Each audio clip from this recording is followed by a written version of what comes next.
in the project file right now for hire, there is a lot of stems and a lot of like other samples that you can see that I've dragged in to the project. There was a lot of going back and forth between the arrangement and the vocals, so you'll see some of the stems are named ID the end because it had a different vocal. It was had like cool melody, but the lyrics were very, very dark and creepy, so it didn't really end up working anymore. So yeah, let me just play what the break sounds like without the vocal.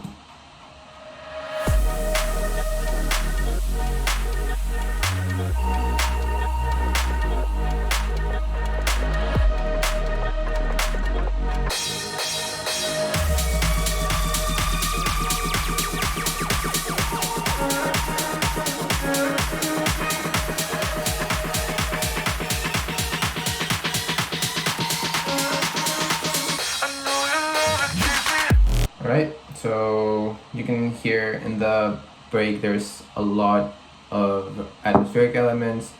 There's a lot of small little like one shots with a lot of reverb on it, because that's the way that I usually do my breaks. Obviously it depends on what I want to do and like the theme and like the vibe of the entire song, but that's usually what I go for.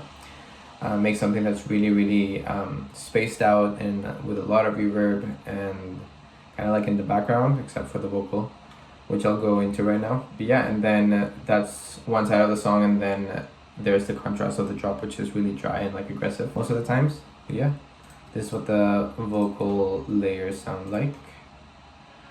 I don't need to see the signs. I know your love, it takes me high. I don't need to see the signs.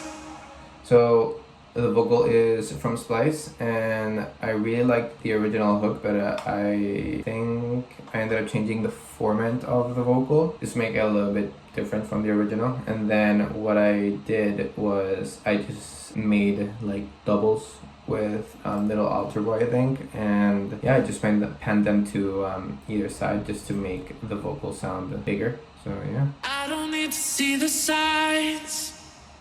I know your love, it takes me high. That's the main vocal, and then these are the doubles. I don't need to see the signs. I know your love, it takes me high. I don't need to see the signs. So altogether it sounds very full and just makes it stand out even more. And then there's just like a little bit of ad-lib that I took from the vocal just to fill out like the spaces in between the main one. Again, a lot of reverb. And then build up, there's nothing really special going on. It's like a lot of like fills and your typical snare build up. What I always get asked questions about is the screech. Usually I have a name like this, Air Screamshot. Is what I thought it was at the time, and then I just a lot of like processing, which is now like part of like my sample pack that it's just like one of my go-tos. And it's ended up being another like signature thing for me to do. So yeah, this is how it sounds.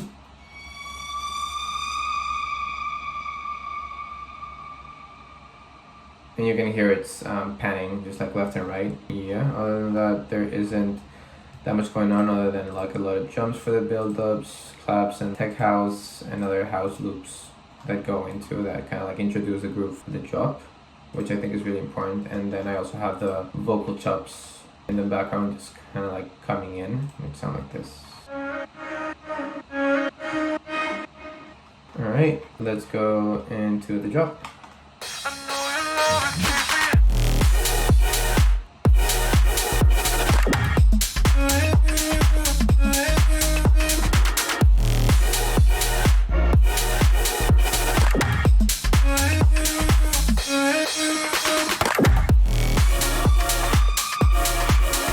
Alright, there it is. I'll play the drums first because there is a lot of like pauses, a lot of like empty spaces that then get filled up with more percussion.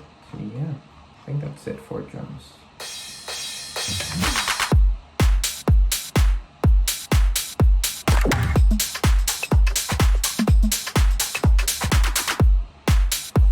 And then it just repeats like that. It stops at the halfway point.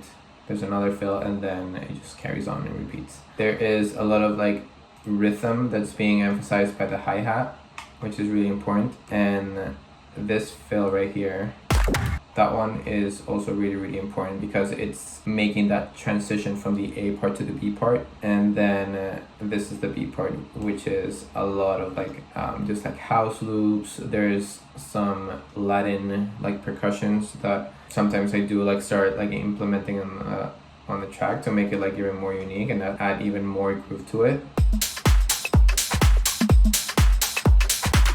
Let me play the bass line together with it because I think that's also so important to also set the groove for the B part.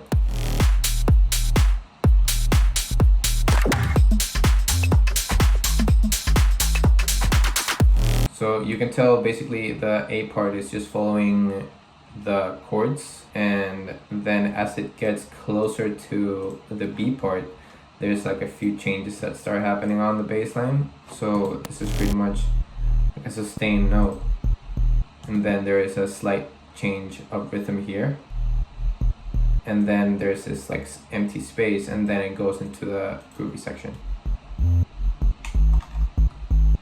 Then the chords. I get so many questions asked for the chords.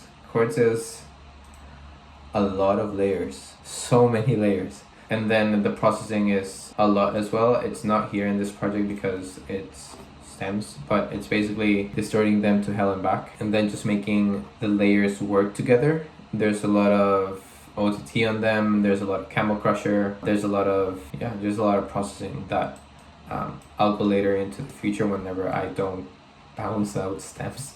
This is what they sound like. As you can tell, there should be some other layers into it, just like more reverses that just help drive the chords even more. And there's also white noise. Everything is just kind of like helping the drive into the B part. That's how it sounds like.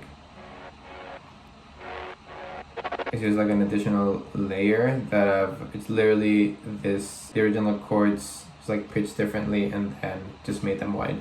Just like fill out the spectrum a little bit more. And then vocal chops are like this.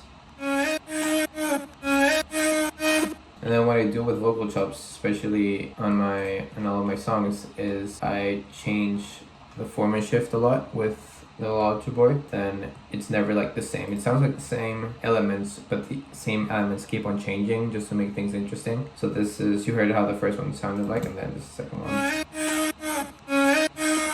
So that one like ends up like pitching down in form a little bit like further to the end. Pretty much about it. I also did a small LFO thing on the chords that you can hear just to kind of like accentuate more the transition into the B part. And all together it sounds like this.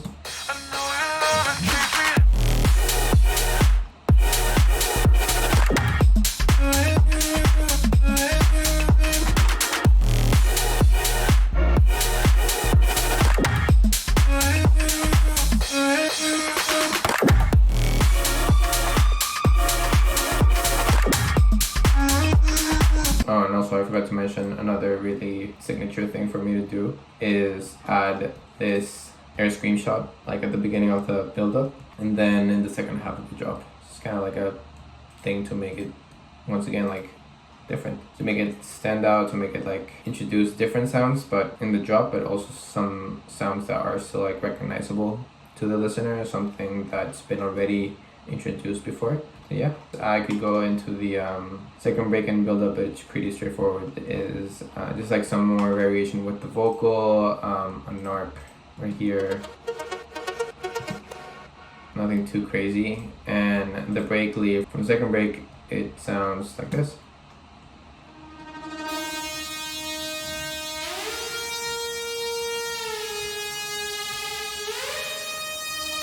It is not really hard to do. It's pretty straightforward. I think it's just a preset from Silent that I use, and then I automated the vibrato on it. That's pretty much about it. Pretty much all the very interesting parts, or the parts that you guys have asked about the most. If you have any other questions about anything else, just feel free to message me on Instagram. I check my DMs every single day. But yeah, let me know what you guys think, and yeah, thanks everyone for all the support and for all the amazing response and the kind words about Higher. See you guys soon.